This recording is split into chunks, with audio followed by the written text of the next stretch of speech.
नमस्कार, आपका बहुत बहुत स्वागत है दूरदर्शन के कार्यक्रम आओ सीखें से। एक ऐसा प्रोग्राम जो स्किल बेस्ड प्रोग्राम होता है, रिसर्च प्रोग्राम होता है, और हर बार की तरह हम इस बार भी स्किल बेस्ड प्रोग्राम लेकर आए हैं आप सभी के लिए। और हम इस वक्त मौजूद हैं भारत के सबसे प्रतिष्ठित संस्थान राष्ट्रीय डिज़ाइन संस्थान में। एक ऐसा संस्थान जहां पे कपड़ा एवं परिधान डिज़ाइन, इंडस्ट्रियल डिज़ाइन और संचार डिज़ाइन सभी के बारे में सभी कोर्सेज कराए जाते हैं, और इन सभी डिपार्टमेंट में इनके अलग अलग डिज़ाइंस के बारे में जानकारियाँ दी जाती हैं। तो आइए चलते हैं इंडस्ट्रियल डिज़ाइन की तरफ। वहाँ पे हम मिलते हैं सीनियर फैकल्टी से। वहाँ वो सीनियर फैकल्टीज़ अपने बच्चों को क्या क्या सिखाते हैं, वो बच्चे उस वर्कशॉप में कैसे काम करते हैं, क्या क्या उपकरण बनाते हैं और कैसे काम करते हैं, डिज़ाइनिंग में क्या क्या कोर्स में है, इन सभी की जानकारियाँ इंडस्ट्रियल डिज़ाइन में हमें हमारे सीनियर फैकल्टी देंगे।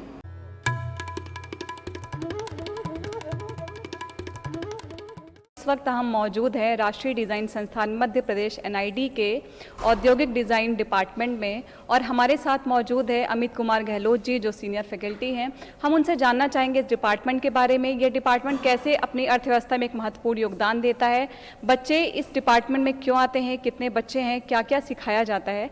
तो अब इस वक्त हम मौजूद अमित कुमार सर, आपका बहुत बहुत स्वागत है हमारे आओ सीखे कार्यक्रम में।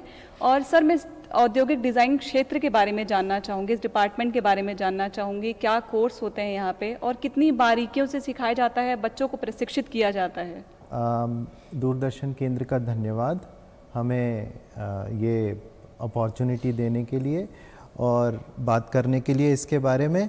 जैसा कि आपने पूछा कि अर्थव्यवस्था में इसका क्या योगदान है, तो अगर आप देखें जो भी जितना भी सामान हमारे घर में होता है उसमें आपके कपड़ों के, आपके घर की बिल्डिंग के अलावा जो भी सामान हम उपयोग कर रहे होते हैं, वो सारा का सारा सामान किसी न किसी उद्योग इंडस्ट्री से निकल के आया हुआ होता है, वहीं पे उत्पादित होता है और उसको भी डिज़ाइन करने वाला कोई होता है। तो उन सारे उत्पादों की, जैसे आपका उदाहरण के तौर पे आपका मिक्सर ग्राइंडर, आपका फ्रिज, आपका AC, आपके घर में इस्तेमाल होने वाला पंखा, सीलिंग फैन, टेबल फैन, ये सारे उत्पाद जो हैं इंडस्ट्रियल डिज़ाइन के जो प्रोफेशनल्स हैं उनके द्वारा डिज़ाइन किए जाते हैं। तो जैसा कि मैंने ये आपको उदाहरण दिया, ये कंज्यूमर गुड्स हैं, और सिर्फ कंज्यूमर गुड्स ही नहीं, और भी बहुत सारी चीज़ें, सिस्टम डिज़ाइन भी करते हैं बच्चे। तो जो अर्थव्यवस्था में योगदान है प्रत्यक्ष रूप से तो है ही, अप्रत्यक्ष रूप से जो काम करते हैं सिस्टम डिज़ाइन, सर्विस डिज़ाइन में हमारे यहाँ के बच्चे, हमारे यहाँ के जो ग्रेजुएट हैं, वो उसका एक बहुत ही महत्वपूर्ण योगदान है, एक सिग्निफिकेंट कंट्रीब्यूशन है। उसका फिगर तो अभी मैं आपको नहीं दे पाऊँगा, पर बहुत महत्वपूर्ण योगदान है हमारी अर्थव्यवस्था में उसका। और इसका दिन ब दिन, जैसे हमारे प्रधानमंत्री श्री आदरणीय नरेंद्र मोदी जी ने कहा, अभी नया नया एक नारा हमको दिया है, मेक इन इंडिया के बाद डिज़ाइन इन इंडिया। तो डिज़ाइन इन इंडिया अब एक आंदोलन बनने वाला है और इंडस्ट्रियल डिज़ाइन उसमें एक बहुत बहुत अहम भूमिका निभाने वाला है, ये जो क्षेत्र है। जी सर। और सर, NID में मुख्य तौर पर बहुत सारे जैसे डिपार्टमेंट्स हैं, उसमें एक औद्योगिक डिपार्टमेंट, संचार डिपार्टमेंट, कपड़े एवं परिधान डिपार्टमेंट। तो आप हमारे दर्शकों को आप ये बताइए कि ये डिपार्टमेंट बच्चे कौन से कोर्स में आके लेते हैं या कौन से ईयर में बच्चों को इंडस्ट्रियल डिज़ाइन के बारे में बताया जाता है। देखिए, पहला साल जो बच्चे आते हैं, जितने भी बच्चे होते हैं, वो सारा का सारा जो है वो आधार अध्ययन, फाउंडेशन स्टडीज़ एक हमारा पहला साल होता है, वो कॉमन होता है।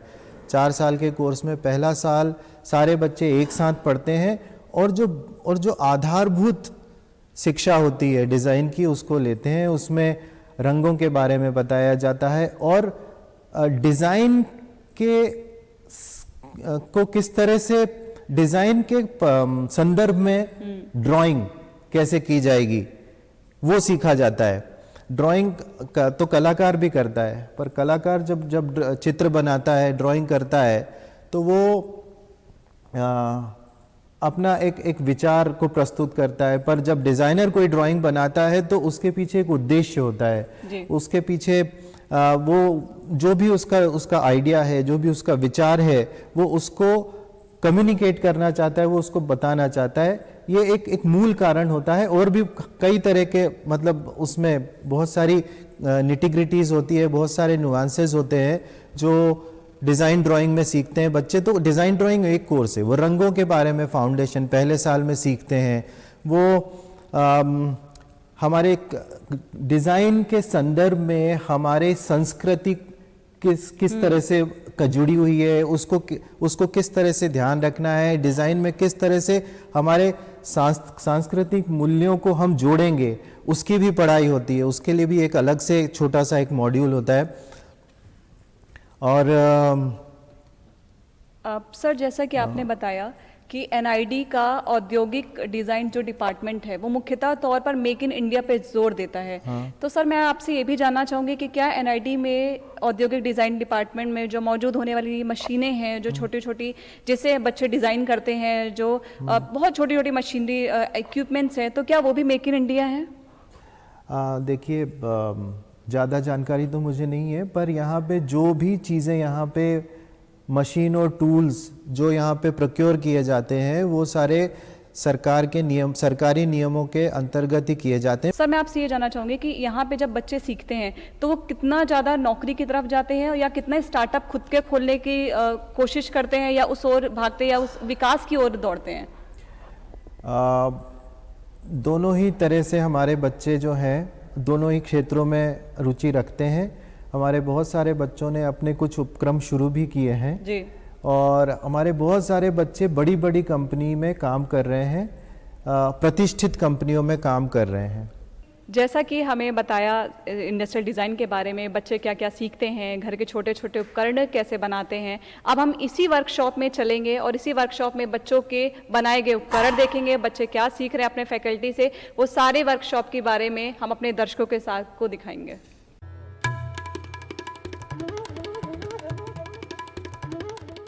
मेरा नाम शैलेंद्र ओझा है। मैं यहाँ पर associate senior technical instructor industrial design workshop में हूँ और हम वुड डिज़ाइन वर्कशॉप में हैं।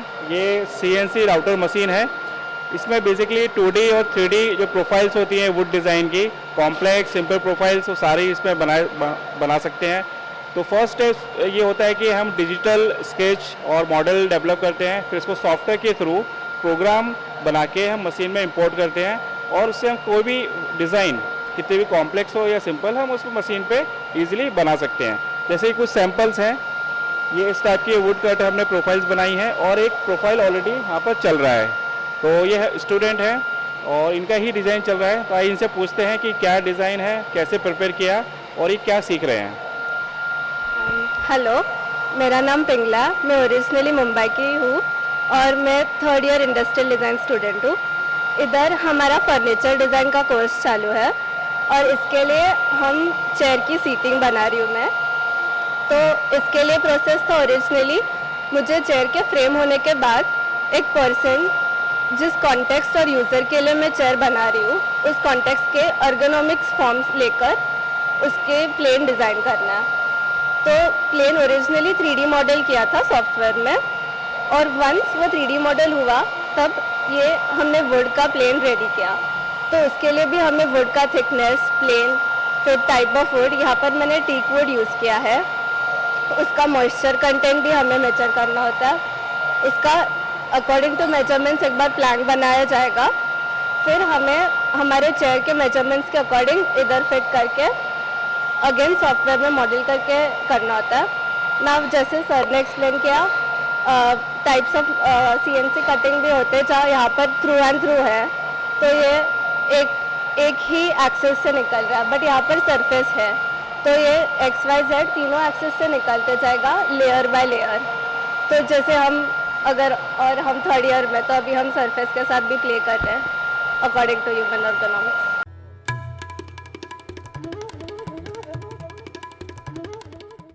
अब हम आए हैं बैम्बू डिज़ाइन लैब में। NID MP में bamboo design and development centre है, जो बैम्बू के रिलेटेड जो प्रोडक्ट्स हैं, जो मध्य प्रदेश का क्राफ्ट भी है, लोकल क्राफ्ट है, उसको कैसे एनहेंस करना है, उसकी कैसी चीज़ें डेवलप करनी है, कैसे प्रोडक्ट बनाना है, उसके बारे में हम बच्चों को सिखाते हैं। तो जैसे ये स्टूडेंट हैं, ये काम कर रहे हैं बैम्बू पे, इन्होंने ये मैनुअली बैंड किया हुआ है, उसकी डिफरेंट टूल्स है, उससे कटिंग और फर्नीचर कैसे बनाना है, ये इनका प्रोजेक्ट है, इस पर काम कर रहे हैं। हम इनसे ही पूछते हैं कि इन्होंने क्या सीखा और क्या क्या चीज़ें ये परफॉर्म करते हैं बैम्बू पे। मेरा नाम अर्चिशा शर्मा है, मैं गुड़गांव से हूँ एंड हम लोग यहाँ पे बैम्बू के अलग अलग प्रोडक्ट्स बनाते हैं। जैसे अभी हमारा फर्नीचर डिज़ाइन का कोर्स चल रहा है, तो उसमें मैं एक चेयर बना रही हूँ जिसके लेग्स ये फिनिश्ड हैं। तो ये अभी चेयर के लेग्स बन रहे हैं और हम लोग स्टूल, मोबाइल स्टैंड्स और जो असम की जापीज़ होती हैं, हम और भी आर्टिसन से मिलके और भी एक्सप्लोर करते हैं कि बैम्बू से और क्या क्या बन सकता है। कुछ सीनियर्स ने टॉयज़ भी बनाए थे बैम्बू के, ट्रेडिशनल क्राफ्ट्समैन से बात करके उनके टेक्निक्स हमारे डिज़ाइंस में अप्लाई करके।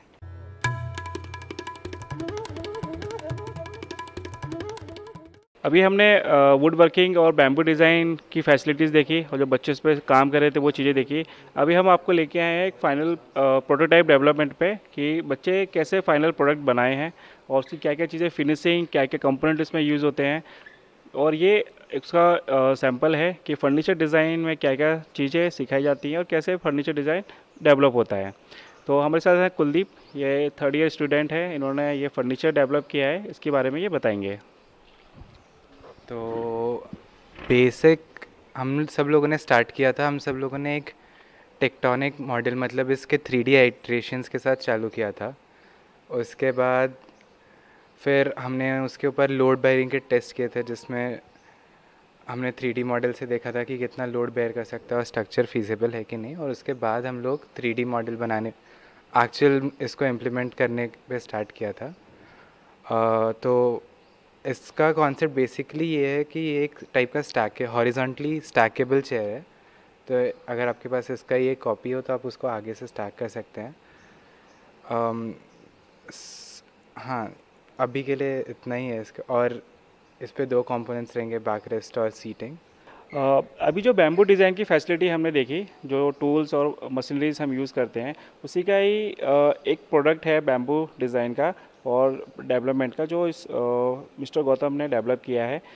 ये बहुत पोर्टेबल और इजीली मैन्युफैक्चर्ड प्रोडक्ट है, जिस पे आप इजीली बैठ सकते हैं और इजीली मैन्युफैक्चर भी कर सकते हैं।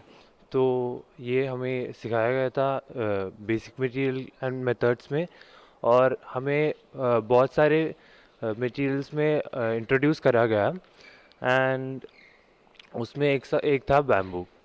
So I got fascinated to it and I made a concept design of a stool and this is that concept.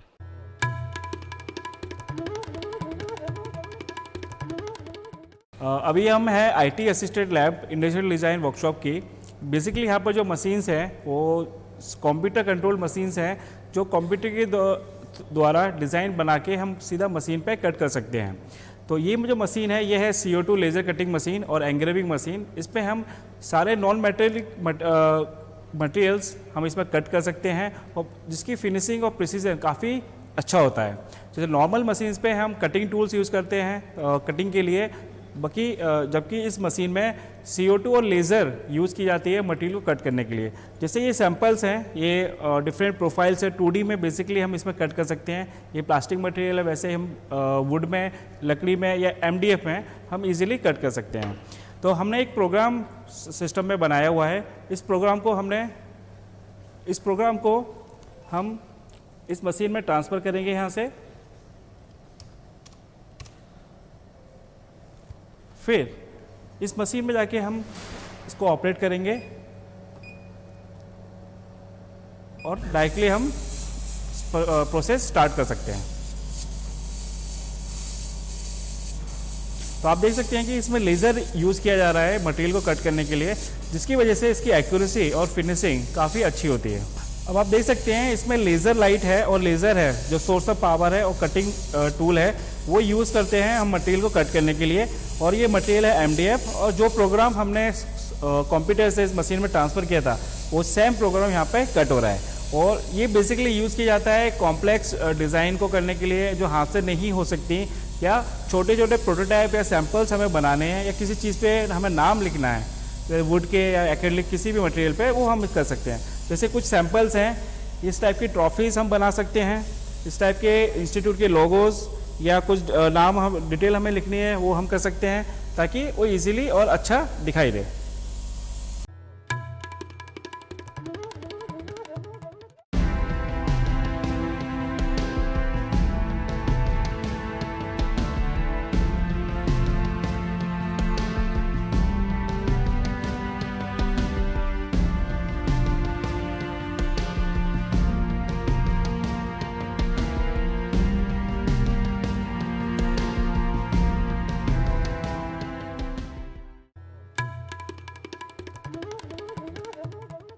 और अभी हमने इंडस्ट्रियल डिज़ाइन के बारे में सारी जानकारियाँ, सारी बारीकियाँ देखी, वहाँ के सीनियर फैकल्टी से बात करी, उन्होंने अपने डिपार्टमेंट के बच्चों को क्या क्या सिखाया, कैसे एडमिशन लिया, वहाँ पे बच्चों ने कितनी बारीकी से घर के उपकरण, छोटे छोटे उपकरण से बड़े बड़े उपकरणों का आविष्कार करना सिखाया और उसका अर्थव्यवस्था में कितना प्रभाव है।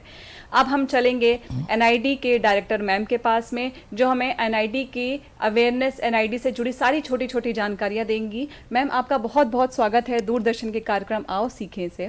और इस कार्यक्रम के तहत सबसे पहले मैं आपको बहुत बहुत धन्यवाद करती हूँ कि आपने हमें मौका दिया। दूसरा मैम की NID जो है वो भारत का सबसे प्रतिष्ठित संस्थान है और ये हम बहुत भाग्यशाली हैं कि ये हमारे भोपाल में स्थित है। और मैम, ये NID कैसे दूसरे संस्थानों से, दूसरे स्टेट से अलग है, जहाँ पे छात्र दूसरे जगह के छात्र, दूसरे स्टेट के छात्र भोपाल आते हैं, उनको ये NID आकर्षित करता है? नमस्कार, मेरा नाम डॉक्टर विद्या राकेश है और इस वक्त मैं NID भोपाल की डायरेक्टर के पद पर स्थापित हूँ। सबसे पहले मैं NID भोपाल के बारे में थोड़ी सी जानकारी देना चाहूँगी।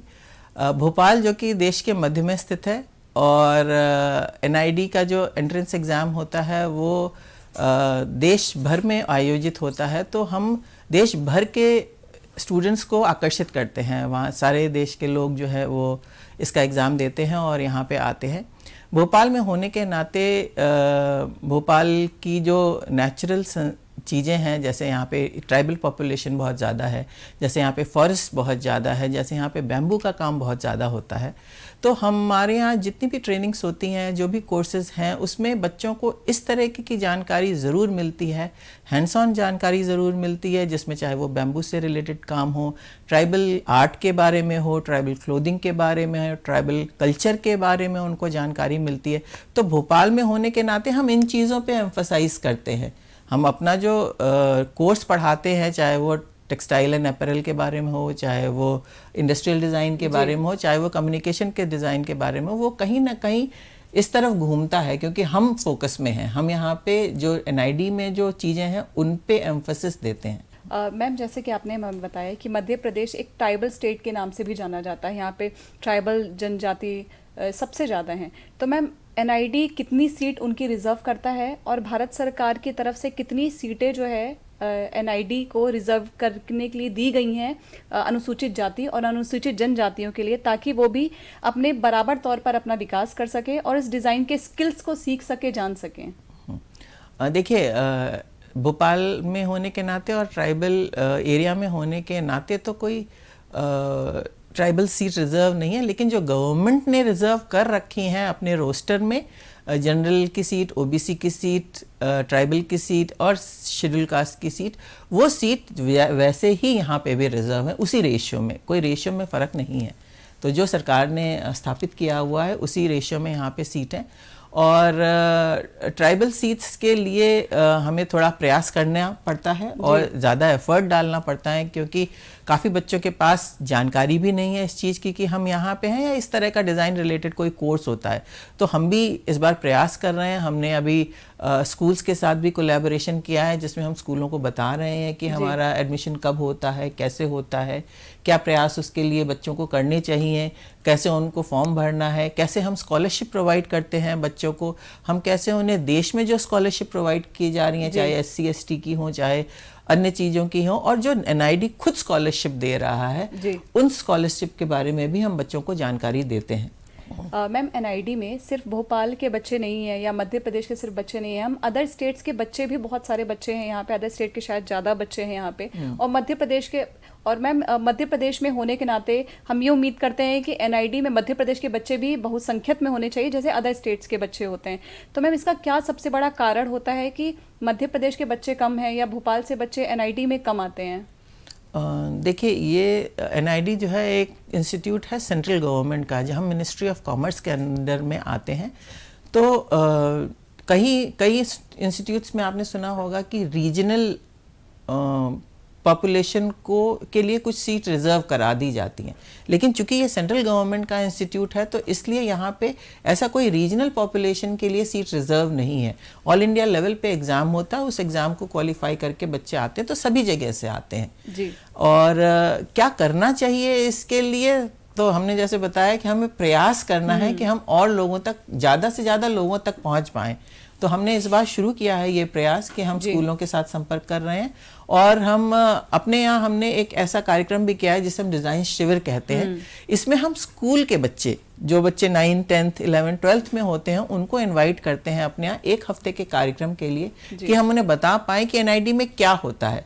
जब उन्हें 1 हफ्ते के कार्यक्रम में समझ में आता है तो हम उन्हें उसके बारे में भी बताते हैं कि आप इसमें अप्रोच कैसे कर सकते, कैसे एंट्री कर सकते। तो हमारे प्रयास बच्चों को अपनी तरफ आकर्षित करने के लिए भरपूर हो रहे हैं और हम आगे भी करते रहेंगे। जी मैम, और मैं आपसे और ये भी पूछना चाहूँगी कि एनआईडी का जो एग्ज़ाम्स होते हैं, जो एंट्रेंस एग्ज़ाम्स होते हैं, वो थोड़ा सा टफ होते हैं क्योंकि वो बहुत सारे बच्चे एग्ज़ाम्स देते हैं और उसमें क्वालिफाई बहुत कम बच्चे करते हैं। तो मैम हम आपसे ये पूछना चाहूँगी, एक मोटिवेशन, एक ऐसी बात करना चाहूँगी जिससे बच्चे मोटिवेट हो इस एग्ज़ाम्स को और क्लियर करने के लिए, डिज़ाइंस की तरफ और बढ़ने के लिए, ताकि वो अर्थव्यवस्था में अपना योगदान दे सके, अपना स्टार्टअप या एक जॉब अपॉर्चुनिटी अच्छी दे सकें। तो मैम आप स्टूडेंट्स को क्या बोलना चाहेंगी एनआईडी के एग्ज़ाम्स के बारे में, या कितना टफ है, कितना इजी है, कैसे मोटिवेट रह सकते हैं, कैसे तैयारी कर सकते हैं? जी देखिए, एनआईडी जैसे हमने कहा कि नेशनल इंस्टीट्यूट ऑफ डिज़ाइन है, तो डिज़ाइन क्या होता है सबसे पहले बच्चों को ये समझने की ज़रूरत है, क्योंकि ज़्यादातर बच्चों का ध्यान जो है वो मेडिकल के इस एग्ज़ाम की वजह तरफ या इंजीनियरिंग के एग्ज़ाम की तरफ या बाकी ग्रेजुएशन की तरफ होता है।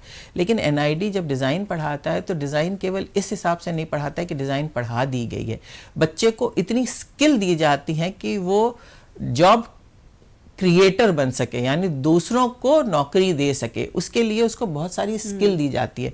इसके लिए बच्चों में जो नेचुरल टेंडेंसी है सोचने की, अपने दिमाग को अलग तरीके से, चीज़ों को अलग तरीके से देखने की, तो वो उनमें डेवलप करने की ज़रूरत होती है।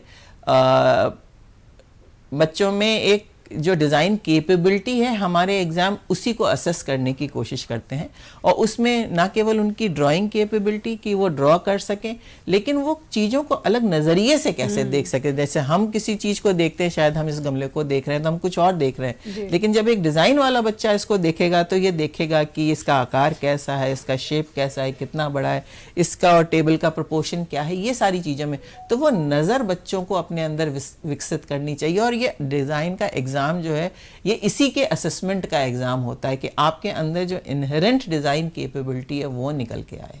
जी, जैसा कि मैम ने हमें, डायरेक्टर मैम ने एनआईडी से जुड़ी सारी जानकारियाँ बताई, हमें स्टूडेंट्स को कैसे मोटिवेट करना चाहिए, कैसे एग्ज़ाम्स होता है, एनआईडी और दूसरे संस्थानों भोपाल से कैसे अलग है, इस बारे में सारी जानकारियाँ हमें डायरेक्टर मैम ने बताई। और मैम आपका बहुत बहुत धन्यवाद कि आपने हमें मौका दिया, हमारे दर्शकों को सारी चीज़ें, छोटी छोटी बारीकियाँ सिखाई, हमें हमारे कैमरे पे जो हमारे स्टूडेंट्स हैं जो इस बारे में जानना चाहते हैं, जो डिज़ाइनिंग के बारे में जानना चाहते हैं, एडमिशन्स प्रोसेस के बारे में जानना चाहते हैं, उनको इनसे वाकई बहुत सहायता मिलेगी। मैं इसमें एक और चीज़ बताना चाहूँगी कि हम जल्दी ही एक ऐसा कार्यक्रम करने वाले हैं जिसमें हम स्कूलों को आमंत्रित करेंगे कि वो अपने यहाँ से वो बच्चे जो डिज़ाइन के एग्ज़ाम, एनआईडी के एग्ज़ाम में आना चाहते हैं, वो यहाँ आ सकें और हम उन्हें बता सकें, क्योंकि हम हर जगह नहीं पहुँच सकते और हर बच्चा हमारे यहाँ नहीं आ सकता।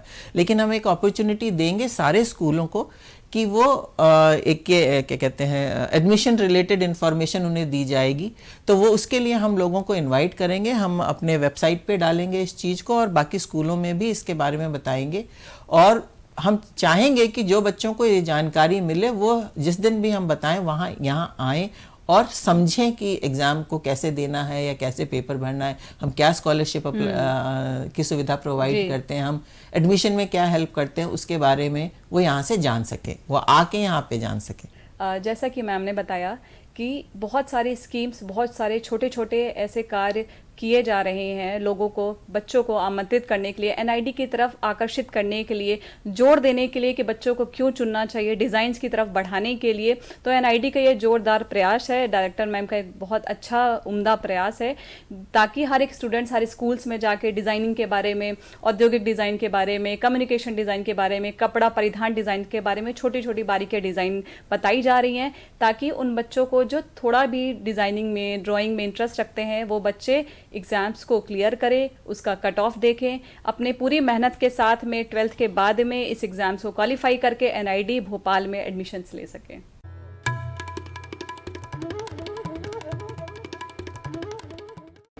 आओ सीखे कार्यक्रम में इस बार हमने जाना इंडस्ट्रियल डिज़ाइन डिपार्टमेंट के बारे में। यहाँ पे बच्चे कैसे एडमिशन लेते हैं, क्या क्या कोर्स होते हैं, यहाँ पे बच्चों को क्या क्या सिखाया जाता है, यहाँ के फैकल्टी अपने बच्चों को क्या क्या उपकरण बनाना सिखाते हैं ताकि वो अपने नए स्टार्टअप या नौकरी की ओर जा सकें। इसी तरीके से हम हर बार फिर से स्किल बेस्ड कार्यक्रम लेकर आएंगे। जुड़े रहने के लिए बहुत बहुत धन्यवाद। मैं सृष्टि आर के त्रिपाठी आपका बहुत बहुत धन्यवाद करती हूँ दूरदर्शन के कार्यक्रम आओ सीखे से।